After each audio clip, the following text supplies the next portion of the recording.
Good afternoon, good morning, good evening, whatever the case may be. This is Pastor Buck Garrison. I met with my mentor, Dr. Dennis Boone. He is the pastor that I had at Burlington First Wesleyan, and he's my mentor. He's been my mentor now for probably 9 years, 8 years, something like that. But he has really been an integral part of my ministry and helping me to prepare to be a lead pastor. And I continually speak to him and talk to him on a regular basis. So this class has actually helped us to do even more of what we've already been doing. Today, I wanted to start off to talk about strategies for slowing down. I talked about our textbook, Being Addicted to Hurry, and just gave him a little bit about what I had learned through that process. I asked him what some of his strategies for slowing down, and he talked about controlling his agenda and not letting somebody else control the agenda, and that's important for pastors. Important for him, and he said it was important for me, that we focus on needs instead of wants, or at least focus on the needs first. Each week he makes a list of things that he has to get done that week, and those are the things that are the must-dos, and that he checks those off as he gets them done. He plans his week out that way. We talked about how we can be pulled back and forth. He just had a situation with two people that died the same day from the church, his church, and both funerals were planned for the same day, and he had committed to one when he was asked and was not able to make the next one, and he asked if they could change the time and date of the other funeral, and they did not. So they went and got a local pastor to take care of that other funeral. And I had a similar situation where I had a wedding where I had a couple that had asked me to do their wedding, just some friends, and a year in advance give me the date and the time. And then I had somebody from the church that came to me and asked me to marry them on the same date, almost the same time. And I explained to them that I had already committed to the other couple, and they were unwilling to change the date and the time, and so they had to get somebody else to do their wedding service. And I struggled with that because it was people from the church, and wondered if it was the right thing, but I felt like I had already committed, made the other commitment, so I stuck with that one. And we just kind of worked through that a little while and talked about that, and I think that we come to an agreement that we both had did the right thing, and that was the way to handle that situation.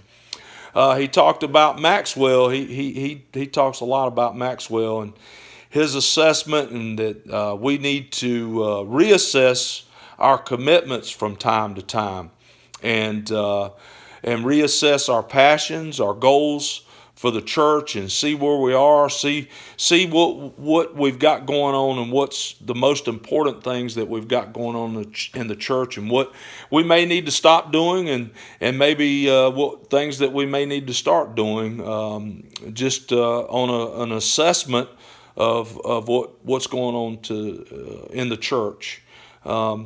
We talked about not driven by expectations, but by passions, and that we were not driven by our people's expectations, but our passion for God and the ministry, and doing what we feel like the Lord is leading us to do over the expectations sometimes of our congregation.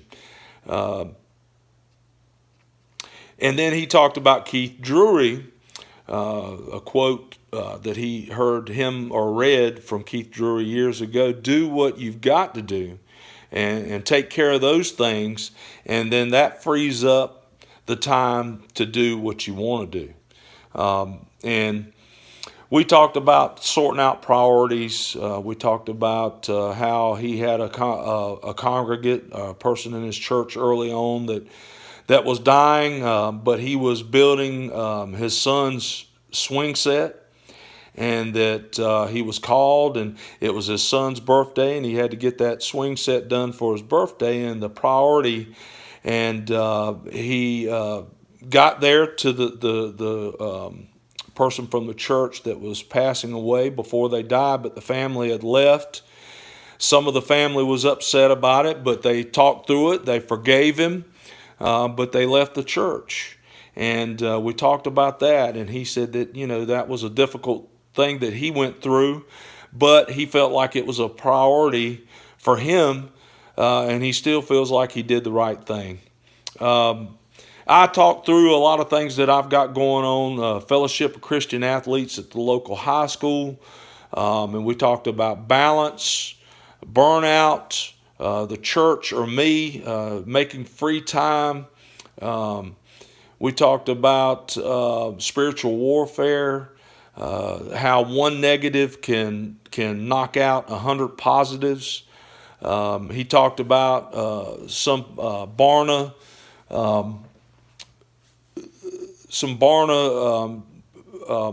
where he had checked into this and surveyed 2,000 church people and asked them what the purpose of the church was, and 84% said to take care of them. And then he asked pastors the same question, and it was like 90% said lead others to Christ.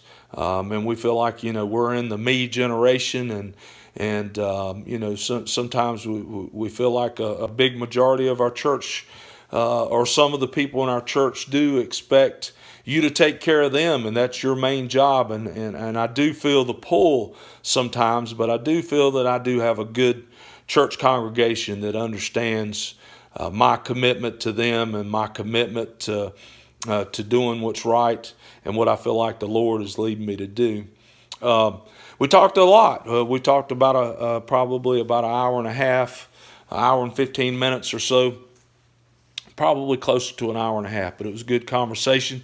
It really helped me to think about how I need to prioritize my time, planning and hitting the priorities and the things that I have to do first, and then the things that I want to do and the things that I need to do, and how to prioritize those things, and trying to make sure I've got me time, which is very important. But I'm really pleased with everything that's going on in the class, learning about the disciplines and understanding disciplines that I need to practice a little more, and trying to balance out that time thing is always a difficult thing, but making sure that I'm working on my spiritual being and my relationship with the Lord is key, because if I'm not having that relationship, then I can't help others with their relationship.